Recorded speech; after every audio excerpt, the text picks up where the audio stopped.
ወገኖች እንደምን አላችሁ? እግዚአብሔር የተመሰገነ ይሁን። እኔ በጣም ደህና ነኝ። ዛሬም የእግዚአብሔርን ቃል አብረን እንካፈላለን። አንድ ሯጭ በታላቅ ማራቶን ላይ ስሮጥ ተመልካቾች የሚጮሁለት በሁለተኛ ኪሎ ሜትር ወይም በሶስተኛው ኪሎ ሜትር አይደለም። ተመልካቾች የሚጮሁለት በደስታ የሚፈነጥዝ ሯጩ እየተንገዳገደም ቢሆን የመጨረሻውን መስመር ሲረግጥ ነው። በቃ የመጨረሻውን መስመር ሲረግጥ ነው ሰው የሚደሰተው። ደጋፊዎቹ በተለይ ደግሞ የአገሩ ሰዎች ወይም ደግሞ ደጋፊዎቹ የሚደሰቱት የመጨረሻውን መስመር ሲረግጥ ነው እንጂ ገና በሁለተኛ እና በሶስተኛ ኪሎ ሜትር ላይ እያለ አይደለም። ዛሬ የመጨረሻውን መስመር በእምነት ስለረገጠ አንድ ታላቅ ሯጭ እና እርሱን ስለጠበቀው ታላቅ ሽልማት ነው የምንማረው ከመጽሐፍ ቅዱስ ማለት ነው። እና ይህ ሰው በወህኒ ቤት ውስጥ ሆኖ የሞት ፍርዱን ይጠባበቅ የነበረ ሽማግሌ፣ ከሱ አንደበት ነው እንግዲህ እውነተኛ የህይወት ስኬት የሚለካው በኖሩበት ዘመን በምቾት ሳይሆን በጨረሱ ታማኝነት መሆኑን ያስተምረናል። ልክ እንደ ሻማ ሲበራና ሲቀልጥ ማለት ነው። ልክ ሻማ ሲበራና ሲቀልጥ እየቀለጠ ሲበራ ምንም ቅር አይለውም፣ ሲያጉረመርምም ተሰምቶ አይታወቅም። ምክንያቱም የቀለጠው ለማባከን አይደለም፣ እያባከነ አይደለም እንደሆነ ያውቃልና ለብርሃን እየሰጠ ነው እየቀለጠ ያለውና እና ዛሬ የምንመለከተው ይህ ሰው ከሻማ በላይ የቀለጠ እና ከመስዋዕት በላይ የፈሰሰን በሞት አፋፍ ላይ ሆኖ ድል ነሳው ብሎ ሃይማኖቴን ጨረሱ ያለ ጳውሎስ ነው። ይህን እንደዚህ ብሎ ድል ነሳው ብሎ የጮኸውን የሐዋርያው ጳውሎስን ታላቅ ምስክርነት ነው እንግዲህ ዛሬ የምንማረው ከመጽሐፍ ቅዱሳችን። እስኪ ሁላችንም ሁለተኛ ጢሞቴዎስ ምዕራፍ 4 ከቁጥር 6 እስከ 8 ድረስ ያለውን እናነባለን። ሁለተኛ ጢሞቴዎስ ምዕራፍ 4 ከቁጥር 6 እስከ 8 በመስዋዕት እንደሚደረግ የኔ ሕይወት ይሰዋልና የሚሄድበትም ጊዜ ደርሷል። መልካሙን ገድል ተጋድያለሁ፣ ሩጫውን ጨርሻለሁ፣ ሃይማኖትን ጠብቃለሁ። ወደፊት የጽድቅ አክሊል ተዘጋጅቶልኛል። ይህንም ጻድቅ ፈራጅ የሆነው ጌታ ያን ቀን ለእኔ ያስረክባል። ደግሞ መገለጡን ለሚወዱት ሁሉ እንጂ ለእኔ ብቻ አይደለም ይላል። ለእኔ ብቻ አይደለም ይላል። ይህ ሁለተኛ ጢሞቴዎስ ጳውሎስ በሕይወቱ መጨረሻ ላይ ከወህኒ ቤት ሆኖ የጻፈው የመጨረሻ ደብዳቤው ነው። ብዙዎች ጥለውት ሄደዋል። ስለ ወንጌል የሚደርስበት መከራ በጣም በዝቷል። እርሱም በወጣትነት ለሚገኘው ለፓስተር ጢሞቴዎስ ለመጋቢ ጢሞቴዎስ ገና በትሩን እያስረከበ ነው። እንግዲህ በምዕራፍ 4 ከ6 እስከ 8 ላይ ጳውሎስ የመጨረሻ ቃላቶቹን ነው እንግዲህ የሚያሰማን። የመጨረሻ ቃላቶቹን ነው እያሰማን ያለው። የመጨረሻ ቃላቶቹ በምሬት የተሞሉ አይደለም፣ በሚገርም አምልኮ የተሞሉ ቃላቶች ናቸው እነዚህ። ያው ይህ በጣም የሚያሳየው ክርስቶስ የእሱን የሩጫውን መጨረሻ ስለያዘለት ወይ ስለያዘልን። ስለዚህ አንድ ክርስቲያን ሞትን እንደ ሰላማዊ ነገር፣ እንደ ማንቀላፋት ወደ አንድ ድል መሸጋገሪያ አድርጎ መቁጠር እንዳለበት የሚያሳይ ነገር ነው። እያመለከ ነው መጨረሻውን የምናገረው ጳውሎስ። እያለቀሰ አይደለም፣ ወይኔ ሊሞት ነው እያለ አይደለም ወገኖች። ይሄ እየተደሰተ እያመለከ እግዚአብሔርን እያመለከ ነው ማለት ነው። እንግዲህ ከጻድቅ ፈራጅ እጅ ሽልማት ስላለን ሕይወትን በታማኝነትና ጽናት መጨረስ ይኖርብናል።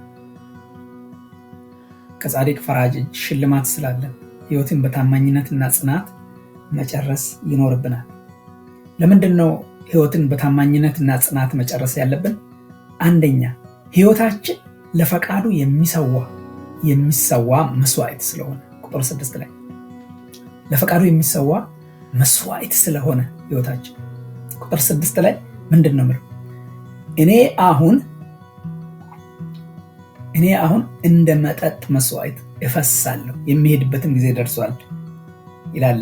በቁጥር 6 ላይ በአማርኛው በእንግሊዝኛው ስናነብ ነው፣ በአዲስ ትርጉም በሌላ ትርጉም ስናነብ እንደዛ ነው። በድሮ ትርጉም ምንድነው? በመስዋዕት እንደሚደረግ የኔ ህይወት ይሰዋልን፣ የሚሄድበትም ጊዜ ደርሷል። ግን በሌላ በእንግሊዝኞች ትርጉሞች ላይ ስናነብ ደግሞ እኔ አሁን እንደ መጠጥ መስዋዕት እፈሳለሁ፣ የሚሄድበትም ጊዜ ደርሷል የሚል ነገር ነው የምንመለከተው ማለት ነው። እንደ መጠጥ መስዋዕት ልክ በመሰዊያ ላይ እንደሚፈስ መጠጥ ፈሷል። እፈሳለሁ፣ ሊፈስ ነው፣ የሚሄድበትም ጊዜ ደርሷል።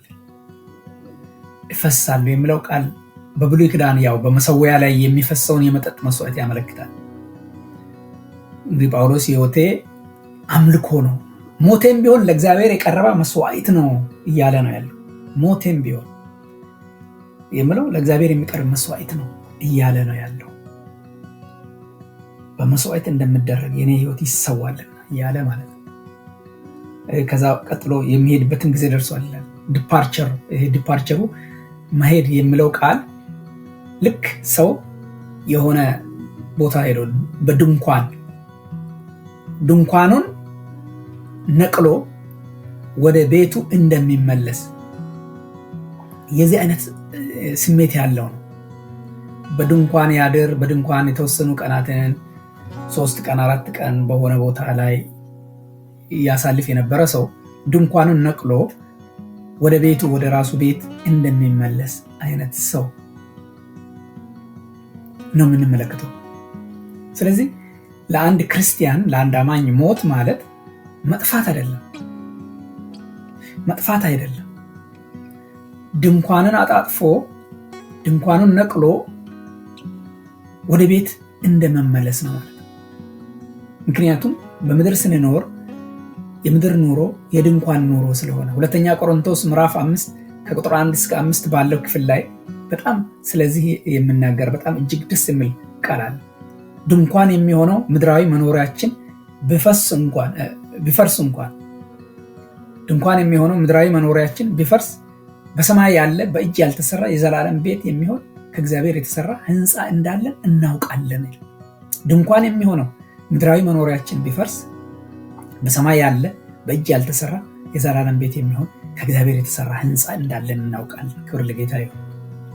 በእውነት በዚህ ምድር ምንም አይነት መኖሪያ ይኖረን የሚፈርስ ነው። በሆነ ምክንያት ይፈርሳል። ወይ አርጅቶ ይፈርሳል፣ ወይ አንድ አውሎ ነፋስ ሲመጣበት ይፈርሳል። በሰማይ ያለ በእጅ ያልተሰራ የዘላለም የሚሆን የማይፈርስ ከእግዚአብሔር የተሰራ እግዚአብሔር የሰራው ሕንፃ አለን ወገኖች። በዚህ ምድር ያለው የሚፈርስ ድንኳን ነው ይላል መጽሐፍ ቅዱስና ድንኳን ነው። ስለዚህ ለክርስቲያን ሞት ማለት ድንኳኑን ጠቅልሎ በቃ ወደ ቤቱ እንደሚመለስ ነው ማለት ነው። የሚሄድበትም ጊዜ ደርሷል የሚለው ይህንን በቃ ለመሄድ በአንድ እግሩ እንደቆመ ሰው ማለት ነው። ስለዚህ አምልኮ ለማቅረብ አምልኮ ህይወት እስኪመቻችልን መጠበቅ የለብንም። ሰው በሞት አፋፍ ላይ ሆኖ ያመልካል፣ እግዚአብሔርን እንደዚህ እያለ ያመልካል። ስለዚህ የጳውሎስን ህይወት ስንመለከት የሚገርም ነገር ነው።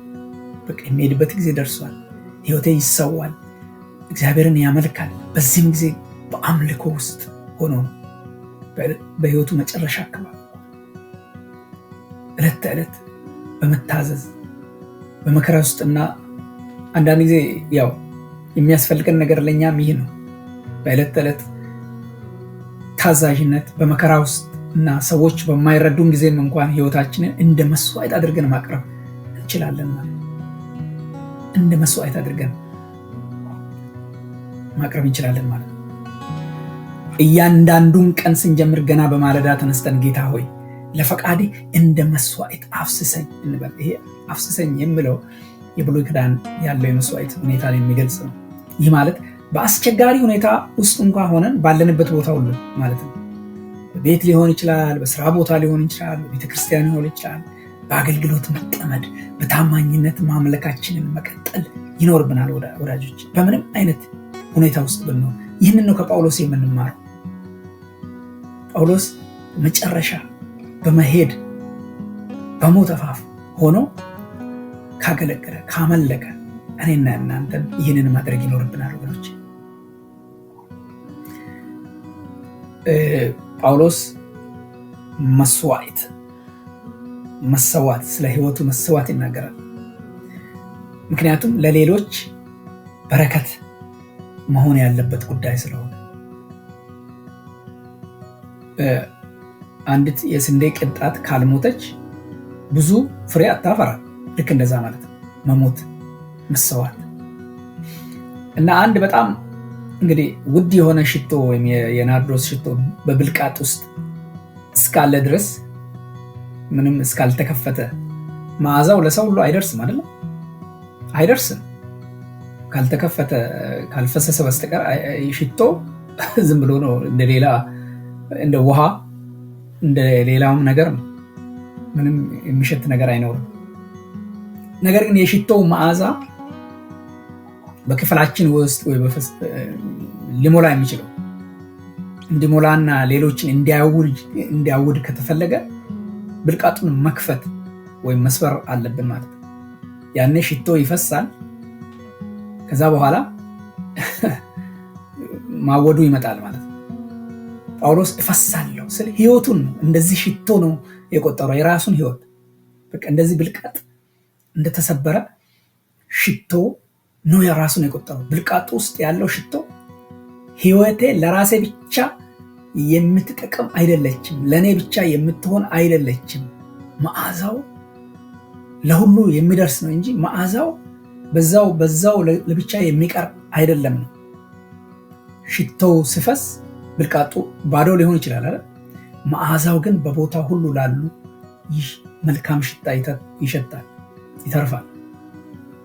እኛም ጊዜያችንን፣ ጉልበታችንን፣ ችሎታችንን፣ ያለንን ነገር ሁሉ ለራሳችን ብቻ የምንል ከሆንን ልክ እንደዛ እንደታሸገ ሽቶ ነን ማለት ነው። ነገር ግን ለጌታ ፈቃድ ስንል ራሳችንን ስናፈስ፣ ሰዎችን ስናገለግል፣ ለእግዚአብሔር ስንታዘዝ፣ ስንሰጥ ህይወታችን እንደባከነ ሳይሆን መዓዛው ለሁሉ እንደደረሰ መስዋዕት ይቆጠራል ማለት ነው። እግዚአብሔር እኛን የሚመለከተው ዓለምን በሚማርክ መዓዛነት ነው ማለት ነው። ስለዚህ ዓለምን በሚማርክ መዓዛነት ነው ልንታወቅ የምንወደው፣ ወይስ ደግሞ ዝም ብሎ ለራሱ ብልቃጡ ሳይሰባበር እንደሚኖር ሽቶ ነው መኖር የምንፈልገው? ብልቃጡ ሳይከፈት ወይም ሳይሰበር ወይም ሳይፈስ እንዲሁ በሆነ ቦታ ተቀምጦ እንደሚኖር ሽቶ ነው መኖር የምንፈልገው? ወይስ ወገኖቼ ዓለምን በሙሉ በሚማርክ መዓዛነት ነው? እግዚአብሔር ህይወታችን ዓለምን በሚማርክ መዓዛነት እንድንኖር ይፈልጋል። የመዓዛ ሽቶ ነን ለምድኑት። እንደዛ እንድንሆን እግዚአብሔር ይርዳን ወገኖች። እንግዲህ ከጻድቅ ፈራጅ እጅ ሽልማት ስላለን ህይወትን በታማኝነትና ጽናት መጨረስ ይኖርብናል። ለምንድነው ህይወትን በታማኝነትና ጽናት መጨረስ ያለብን? ሁለተኛው ነጥባችን ሩጫችንን ለመጨረስ ጽናት ወሳኝነት ስላለው ነው። ቁጥር 7 ላይ ሩጫችንን ለመጨረስ ጽናት ወሳኝነት ስላለው ነው። ቁጥር 7ን እንመልከት። መልካሙን ገድል ተጋድያለሁ፣ ሩጫውን ጨርሻለሁ፣ ሃይማኖትን ጠብቄያለሁ ይላል። ቁጥር 7 ላይ መልካሙን ገድል ተጋድያለሁ፣ ሩጫውን ጨርሻለሁ፣ ሃይማኖትን ጠብቄያለሁ ይላል። 3 ስዕላዊ መግለጫዎችን ይሰጣል። 3 ነገሮች፣ 3 ቁም ነገሮች። ተጋድሎ፣ ትግል አለ እዚህ ውስጥ። መልካሙን ገድል ተጋድያለሁ፣ ገድል አለ፣ ትግል አለ፣ ተጋድሎ አለ፣ ትግል አለ። ይህ መልካም ገድል ይላል። ይህ ከሰዎች ጋር የሚደረግ ትግል አይደለም። ይሄ ከሰዎች ጋር የሚደረግ ትግል አይደለም። ስለ እምነት፣ ስለ እውነት፣ ስለ ቅድስናና ስለ ጽናት የሚደረግ ውጊያ ነው። ክርስቲያናዊ ውጊያ በአየር ላይ ካሉ ኃይላት ጋር የሚደረግ በቃ ውጊያ ነው። ምክንያቱም ክርስቲያናዊ ህይወት ፈተናን፣ የክርስትና ህይወታችን ፈተናን፣ የሐሰት ትምህርትን፣ ፍርሃትን፣ ዳተኝነትን እነዚህን መቃወምን የሚጨምር ነው አይደል? እነዚህን ነገሮች ሁሉ መቃወምን እነዚህ እምብ ማለትን የሚጨምር ስለሆነ ማለት ነው። መጋደል አለ፣ ፈተና አለ። ዝም ብሎ በሰላም ቁጭ የሚል ህይወት አይደለም። ውጊያ አለ፣ የሚዋጋ አለ፣ ወደ ራሱ መንግስት ሊስበን የሚፈልግ አለ፣ በአየር ላይ ስልጣን ያለው ክፉ አለ። እነዚህ የሐሰት ትምህርቶችን፣ የሐሰተኛ አስተማሪዎችን ያስታጥቃቸዋል። ፍርሃትን፣ ዳተኝነትን፣ ብዙ ነገሮችን እያደረገ የሚቃወመን መንፈስ አለ። ይህንን የምንቃወምበት ህይወት ክርስትና ውጊያ ነው። ይህ መጋደል የሚለው እንደውም ከዚህም በላይ ነፍሳችንን የሚወጉትን ነገሮች ማለት ነው፣ የኃጢአት ልምምድና ከዓለም ጋር መመሳሰልን የመሳሰሉ ከጽድቅ ኑሮ ውጭ የሆኑትን ነገሮች ተዋግተን ማሸነፍን የሚያሳይ ነው። ዕብራውያን 12:4 ላይ በእውነት ይህንን በጣም በግልጽ ሁኔታ ያስቀምጣል። ከኃጢአት ጋር እየተጋደላችሁ ገና ደምን እስከ ማፍሰስ ድረስ አልተቃወማችሁም ይላል። ከኃጢአት ጋር እየተጋደላችሁ፣ ከኃጢአት ጋር ተኩስ መክፈት መጋደል አለብን ማለት ነው። ደምን እስከ ማፍሰስ ያው ስትዋጉ መቁሰልም አለ፣ መውደቅም አለ፣ መነሳትም አለ። ስለዚህ ይህንን የምናደርገው በየቀኑ በመታዘዝ ለእግዚአብሔር አእምሯችንን፣ ልባችንን፣ መንፈሳችንን፣ ሁለንተናችን በመቀደስ በመታዘዝ ነው እንጂ በስሜት በመመራት አይደለም። ብዙ ጊዜ በስሜት መመራታችንን ማቆም አለብን። በእግዚአብሔር ቃል መሰረት በመጓዝ ነው መጋደል፣ ከኃጢአት ጋር ደም እስከ ማፍሰስ ድረስ መጋደል። ጳውሎስ የመጀመሪያው ስዕላዊ መግለጫ እውነት ይህ ነው። ሁለተኛው ሩጫ ነው። ሩጫውን ጨርሻለሁ ነው። መልካሙን ገድል ተጋድያለሁ ካለ በኋላ ሩጫውን ጨርሻለሁ ነው። ጳውሎስ ፈጥኜ ሮጫለሁ አይልም። ስለ ፍጥነት አይናገርም። ግን ጨርሻለሁ ነው የሚለው። እግዚአብሔር አጨራረሳችንን ነው የሚያከብረው ወዳጆች። ብዙዎች በታላቅ ግለት ይጀምራሉ ክርስትናቸውን፣ አገልግሎታቸውን። በዛው ግለት ግን አይጨርሱም። ወይ ቀዘቅዛሉ፣ ወይ ይተዋሉ፣ ወደ ኋላ ይመለሳሉ። ነገር ግን በመንፈስ ቅዱስ ኃይል ከታመንን፣ በመንፈስ ቅዱስ ከተሞላ፣ መንፈስ ቅዱስን ዕለት ዕለት ወደ ህይወታችን የምንጋብዝ ከሆነ እስከ መጨረሻ ታማኞች እንድንሆን፣ አጨራረሳችንን እንድናሳምር መንፈስ ቅዱስ ይረዳናል፣ እስቲራ ያደርገናል። ለዚህ ነው መጽሐፍ ቅዱስ እኮ ምንድነው የሚለን? በመንፈስ የምትቃጠሉ ሁኑ የሚለን። በመንፈስ ዕለት ዕለት የምንቃጠል የምንሆነው መንፈስ ቅዱስን ዕለት ዕለት ወደ ህይወታችን ስንጋብዝ ነው ወገኖች። ስለዚህ በትዕግስት መሮጥ እንችላለን። ያን በትዕግስት ሩጫችንን እንሮጣለን። ታግሶ ዝም ብሎ መሮጥ እንጂ መፍጠን ማለት አይደለም። ፈጽኜ ሮጫለሁ ምለው ሳይሆን ጨርሻለሁ፣ ሩጫዬን ጨርሻለሁ። እግዚአብሔር እንድንጨርስ ይርዳን። እንድንጨርስ ነው የሚፈልገው እግዚአብሔር መጨረሳችንን ነው የሚያከብረው። እግዚአብሔር በፍጥነት መሮጣችንና የሆነ ቦታ ማቆማችንን አይደለም እግዚአብሔር የሚፈልገው። እግዚአብሔር የሚፈልገው መጨረሳችንን። እግዚአብሔር መጨረሻችንን ያሳምረው ወገኖች። ሶስተኛው ፊገር ምስላዊ ነገር አደራ የሚለው ሃይማኖትን ጠብቄያለሁ። ይህንን እንደ ትልቅና ውድ ሀብት ነው የጠበቀው ጳውሎስ። ሃይማኖትን መጠበቅ፣ ሃይማኖትን ጠብቄያለሁ የሚለው ወንጌልን ከባህል ጋር አላስማማ፣ አላሻሻል ወንጌልን። እኛም እንደዚህ ነው። ከባህል ጋር እንድስማማ የምናሻሽለው ሳይሆን የምንጠብቀውና ለትውልድ የምናስተላልፈው አደራ ነው ወንጌል። ይህ ወንጌል በቃ መጠበቅ ያለበት ነው። ይሄ መጠበቅ የሚለው ሐሳብ በቃል ውስጥ መተከልን፣ መስቀል መሸከምን፣ ያለማመቻመችን ማመቻመችን እምቢ ማለትን የሚያጠቃልል ነገር ነው። ወንጌልን አንሸቃቅጥ ይላል ጳውሎስ እና መሸቃቀጥ አያስፈልግም። ወንጌል የሚጠበቅ ነው፣ እንዳለ የሚጠበቅ ውድ ሀብት ነው። ከውድ ሀብት በላይ ሀብታችን ነው ወንጌል። ስለዚህ የማይሻሻል ነው ወንጌል። የወንጌል አንድ ነው። የተሰበከ ወንጌል ነው የእግዚአብሔርን መንግስት ወደ መንግስቱ የሚያስገባ ተስፋ ያደረግነው ወንጌል። ስለዚህ በሱ ቃል ውስጥ መተከል ይኖርብናል። መስቀሉን መሸከም ይኖርብናል። ማመቻመች የለብን ወገኖች። ስለዚህ አደራ ማለት ነው። ሃይማኖትን ጠብቄያለሁ የሚለው አደራ ጠብቄያለሁ፣ አደራ የተሰጠኝን አደራ በቃ በታማኝነት ጠብቄያለሁ ነው። እኔና እናንተስ የተሰጠንን ይህንን ወንጌል የወንጌል አደራ በታማኝነት ጠብቀናል? እየጠበቅን ነው? ጠብቀናል? እየጠበቅን ነው? አሁንም የሩጫ ነገር ባነሳ በአንድ ትልቅ የማራቶን ውድድር ላይ በሺዎች የሚቆጠሩ ሯጮች በታላቅ ግለትና ጉልበት ይጀምራሉ። አንዳንዴ በመቶዎች ማለት ነው፣ ምናልባት በሺዎች ባይል አንዳንዴ በመቶዎች ወይ በ50ዎች ይጀምራሉ። ግን የጎዳና ሩጫ ሲሆን ነው በሺዎች ሊጀምሩ የሚችሉት። ስለዚህ በመጀመሪያው 5 እና 10 ኪሎ ሜትር ላይ ሁሉም እኩልና በቃ ሁሉም ፈጣን ይመስላሉ። በፍጥነት ሁሉም እኩል እንደው በዛ በ5 እና 10 ኪሎ ሜትር ገና ስታያቸው 45 ወይ 42 ኪሎ ሜትር የሚሮጡ ከሆነ ማለት ነው ሁሉም እኩል የሚገቡ ይመስላል። ነገር ግን የእውነተኛው ሯጭ ማን እንደሆነ የሚታወቀው ሩጫው እየረዘመ የነሱ ጉልበት ደግሞ እየደከመ አየር እያለቀ ሲመጣ ከሳምባቸው ውስጥ እያለቀ ሲሄድ ያኔ ነው። እና ብዙዎች ሩጫውን በጥሩ ሁኔታ ይጀምራሉ። ነገር ግን ግማሽ መንገድ ላይ በድካም ወይም በስልችት በቃ ስልችት ስላቸው ያቆማል። አንዳንዶቹ ጥለው ይወጣሉ። ጳውሎስ ግን ሩጫውን ጨርሻለሁ ነው ያለው። በሩጫው ውስጥ ድንጋይ ሊኖር ይችላል፣ እግርን የሚያደናቅፍ ዳገት ሊኖር ይችላል፣ የሚከብድ የሰው ትችት ወይም የጡንቻ መዛል ሊኖር ይችላል።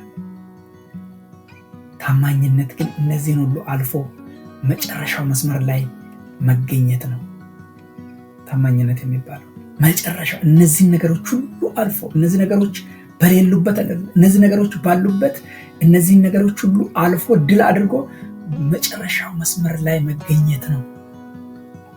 ስለዚህ የክርስትና ህይወት ወገኖች የ100 ሜትር ፈጣን ሩጫ ሳይሆን የማራቶን ሩጫ ነው። መጋደል አለ።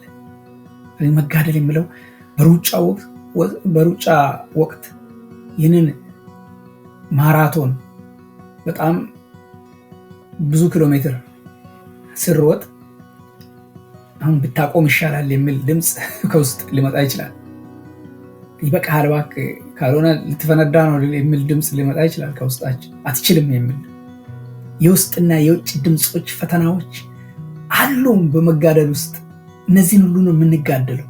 መቃወም፣ እነዚህን አቁም የሚለን፣ ይበቃል የሚለን፣ አትችልም የሚሉን የውስጥና የውጭ ድምፅ፣ የትኛውን አይነት ፈተናዎች መቃወም ነው መጋደል ማለት ነው።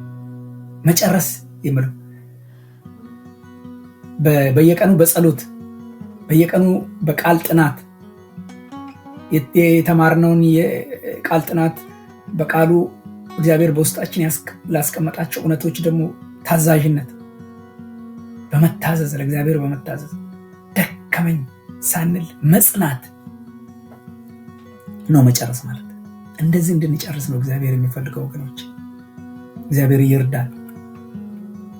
ከጻድቅ ፈራጅ እጅ ሽልማት ስላለን ህይወትን በታማኝነትና ጽናት መጨረስ ይኖርብናል።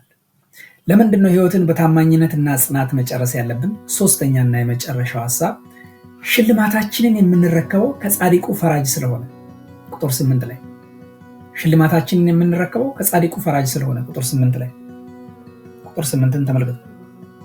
ወደፊት የጽድቅ አክሊል ተዘጋጅቶልኛል፣ ይህንም ጻድቅ ፈራጅ የሆነ ጌታ ያን ቀን ለእኔ ያስረክባል፣ ደግሞ መገለጡን ለሚወዱ ሁሉ እንጂ ለእኔ ብቻ አይደለም። ቁጥር 8 ወደፊት የጽድቅ አክሊል ተዘጋጅቶልኛል፣ ይህንም ለእኔ ብቻ ሳይሆን መገለጡን ለሚወዱ ሁሉ ደግሞ ይሰጣቸዋል፣ ያስረክባቸዋል። አክሊል፣ የድል አክሊል ነው። ይህ አክሊል ድል ያድርገን ከድል በኋላ የሚሰጥ አክሊል ነው። ከንጉሥ እጅ የሚሰጥ ሽልማት። ጽድቅ የሚለው ቃል የመጨረሻ ተቀባይነትን በእርሱ ዘንድ ያገኘ መሆናችንን የሚያመለክት ቃል ነው። እግዚአብሔር ራሱ እነዚህ የኔ ናቸው ብሎ በይፋ በግልጽ ይመሰክርልናል። ይህንን የሚያሳይ ነው የጽድቅ በእግዚአብሔር ፊት ተቀባይነትን አግኝተናል። የጽድቅ በራሳችን የጸደቅንበት ሳይሆን በእግዚአብሔር የጸደቅንበት፣ እግዚአብሔር ጻድቃን ናቸው ትክክል ናቸው ብሎ ስለፈረደልን ስለመሰከረልን በእርሱ ምስክርነት የሚሆን ጽድቅ። ጌታ ኢየሱስ ክርስቶስ ደግሞ ጻድቅ ፈራጅ የሆነ ጌታ ነው። ስለዚህ የሰው ፍርድ ቤት በደል ሊኖርበት የሚችል ማለትም ፍርደ ገምድል ይኖራል። እግዚአብሔር ግን ፍጹም ጻድቅ ነው። ክርስቶስ ግን ፍጹም ጻድቅ ፈራጅ ነው። ስለዚህ ይህ ጻድቅ ፈራጅ ያለ አድሎ ነው ይህንን የሚያስረክበን፣ የጽድቅን አክሊል የሚያስረክበን። የጽድቅን አክሊል ከሰዎች እጅ የምንቀበል ቢሆን፣ ሰዎችን ተስፋ የምናደርግ ቢሆን በእውነት አልቆልን ነበር። ምክንያቱም ሰዎች ፍርደ ገምድል ናቸው። የእኛን ለሌላው ሊሰጡ ይችላሉ። ሰዎች በዝምድና ወይም በሌላም ነገር የእኛን ለሌላ ሊሰጡ ይችላሉ። ጌታ ግን ቅን ፈራጅ ነው፣ ጻድቅ ፈራጅ ነው። ስለዚህ በጽድቅ ይፈርዳል፣ በጽድቅ አክሊል ያስረክበናል። የጽድቅ አክሊል ያስረክበናል። ይህ ንጉሱ ከንጉሱ እጅ ከጽድቅ ፈራጅ እጅ ይህንን ሽልማት እንረከባለን። ክብር ለጌታ ይሁን። ከዛም ቀጥሎ ጳውሎስ ለእኔ ብቻ ሳይሆን መገለጡን ለሚወዱ ይላል።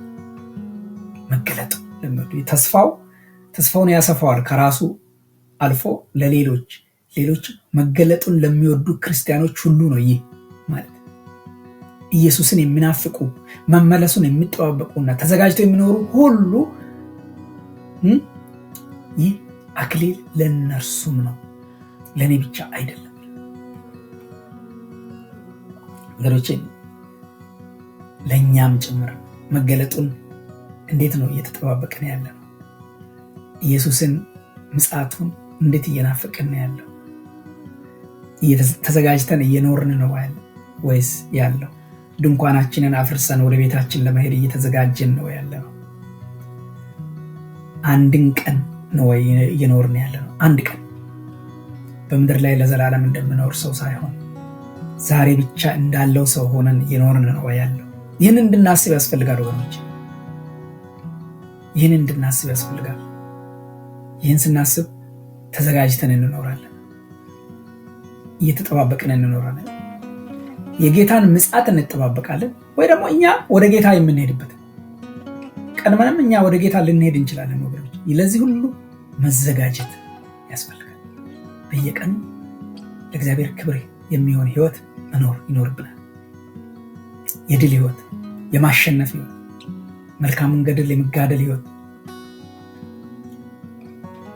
ሩጫውን የመጨረስ ህይወት፣ አክሊል ከሱ እጅ ለመቀበል ማለት ነው። ይህንን ማድረግ ይኖርብናል ወገኖች። በምድር ስንኖር ህይወት ፊቴ አልባ ብትሆን የመጨረሻው ፈራጅ ጻድቅ ስለሆነ ፊትህ ሳያዛባ ይፈርድልናል። ይህ ተስፋ አለ።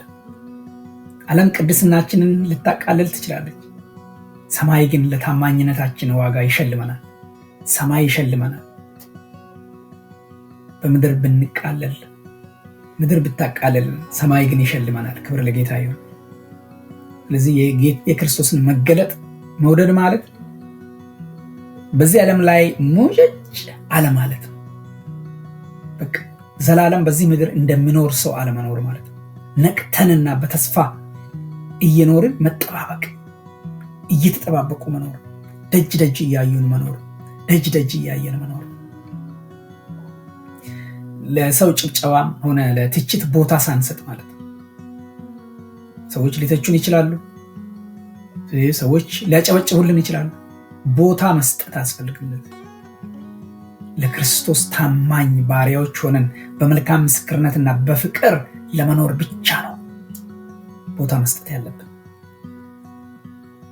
የትኛውንም ውሳኔያችንን የሚወስነው የምንጠባበቀው የዘላለም ተስፋ እንጂ ምድራዊ ኮተት ሊሆን አይገባም ወገኖች። በምድራዊ ኮተት ሁኔታችንን መወሰን የለብንም።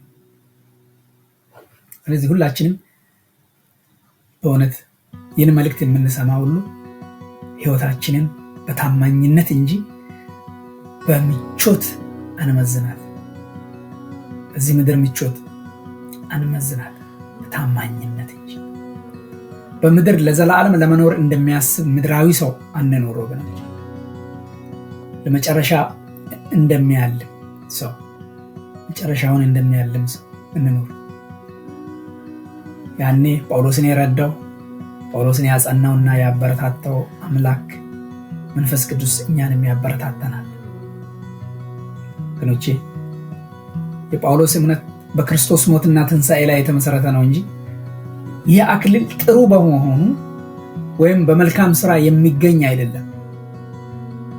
በእርሱ በክርስቶስ ኢየሱስ በማመን የኢየሱስ ለሆኑት የሚሰጥ ስጦታ ነው ይህ አክሊል። ምናልባት በጌታ ያልሆናችሁ ጌታ ኢየሱስ ክርስቶስን እንደ ግል መድኃኒታችሁ አድርጋችሁ አልተቀበላችሁ፣ ዛሬ ወደ ክርስቶስ ዘወር በሉ፣ ንስሐ ግቡ፣ ወንጌልን እመኑ፣ አዲስ ልብና ሕያው ተስፋ ይዛችሁ ሩጫውን ጀምሩ። ሩጫውን ጀምሩ። እንግዲህ አንድ ሰራተኛ ለአንድ ትልቅ ድርጅት በታማኝነት ለብዙ ዓመታት እየሰራ ነው እንበል። በስራው መሃል ግን የማይወዱት ሰዎች በሐሰት ሊከሱት፣ ስራውን ሊያጣጥሉበት ወይም ስሙን ሊያጠፉ ይችላሉ። ያ ሰራተኛ ግን በዚህ ሁሉ ሳይረበሽ ይኖራል። በቃ ምንም የሚያናውጠው የሚረብሸው ነገር የለም። ለምን ብትባል ምክንያቱም ከድርጅቱ ዋና ባለቤት እጅ የተጻፈ የዋስትና ደብዳቤ አለው። ይህም ምንድነው? ያ ደብዳቤ ማንም ምንም ብልህ እኔ ስራህን እያየሁ ነው፣ በጊዜው የምገባህን ትልቅ ሽልማትና ቦታ እሰጥሃለሁ የሚል ደብዳቤ ተቀብሎ ቢቀመጥ፣ በሌሎች ግን ቢከሰስ፣ ቢያጣጥሉት፣ ስሙን ቢያጠፉ፣ ሰራተኛው ተደላድሎ ይኖራል። ሰራተኛው ለምንድነው የማይረበሸው? ተደላድሎ የሚኖረው ሰዎችን ሳይሆን ደብዳቤውን በማየት ነው። በታማኝነት መስራቱን፣ በታማኝነት ስራውን ይቀጥላል ማለት ነው። ስለዚህ እኔና እናንተም በዚህ ምድር ስንኖር ዓለም ለኛ ፍትህ ልትሰጠን አትችልም። ዓለም ፍትህ አልባ ናት። ፌርነስ የለም በምድር ላይ አትጠብቁ። ስለዚህ ክርስቲያን በመሆናችን እንኳን ብቻ እንናቃለን፣ እንሰደባለን። ሰዎች ምንም ሰርተን ምንም መልካም ነገር ብናደርጉ እንኳን ላያስቡ ይችላሉ። ጳውሎስ ግን አይኑን ያደረገው በምድር ባሉ ሰዎች ላይ ሳይሆን በጻድቅ ፈራጅ በሆነው በክርስቶስ ላይ ነው። እኔና እናንተም አይናችንን ሁልጊዜ ማድረግ ያለብን ጻድቅ ፈራጅ በሆነው በክርስቶስ ላይ ሊሆን ይገባል። ምክንያቱም የኛ ዋስትና ጌታ ሁሉንም ነገር በጽድቅ የሚያይ መሆኑ ነው። ጌታ ሁሉንም ነገር በጽድቅ ነው የሚያየው፣ እንደ ሰዎች አይደለም። ሽልማታችንም ቢሆን የሰው ጭብጨባ ሳይሆን ጌታ ራሱ የሚያቀዳጀን የጽድቅ አክሊል ነው። ክብር ለጌታ ይሁን። እርሱ ራሱ የሚያቀዳጀን የጽድቅ አክሊል ነው። ስለዚህ ሰዎች ስለእናንተ ክፉ ሲናገሩ ወይም መልካም ስራችሁን ዋጋ ቢስ አድርገው ቢያዩ ምንም መታወቅ፣ መደንገጥ፣ መረበሽ አያስፈልግም። ዋናው ዳኛ እግዚአብሔር ግን ታማኝነታችንን ዕለት ዕለት ይመዘግባል፣ ያያል። ክብር ለጌታ ይሁን። ለጌታ ታማኞች ሆነን እንኖር ብቻ። ስለዚህ የኛን ውሳኔዎቻችንን ዛሬ የምንወስናቸውን የትኛውንም አይነት ውሳኔዎቻችንን ሰዎች በሚሏቸው ነገሮች ላይ ተመስርተን ሳይሆን በዚያ በመጨረሻ ቀን ጌታ በሚሰጠን ዋጋ ላይ ተመስርተን ብድራታችንን ትኩር ብለን እያየን በዛ ላይ ውሳኔዎቻችንን ሁሉ መመስረት ይኖርብናል ወገኖች። ዋጋችንን ትኩር ብለን እያየን የጽድቅ አክሊላችንን ትኩር ብለን እያየን ይህንን ተጋድሎ፣ የእምነት ተጋድሎ ድል ማድረግ፣ ሩጫውን መጨረስ፣ ይህንን ብድራታችንን የጽድቅ አክሊላችንን ትኩር ብለን እያየን መዋጋት ይኖርብናል። እግዚአብሔር ጸጋውን ያብዛልን።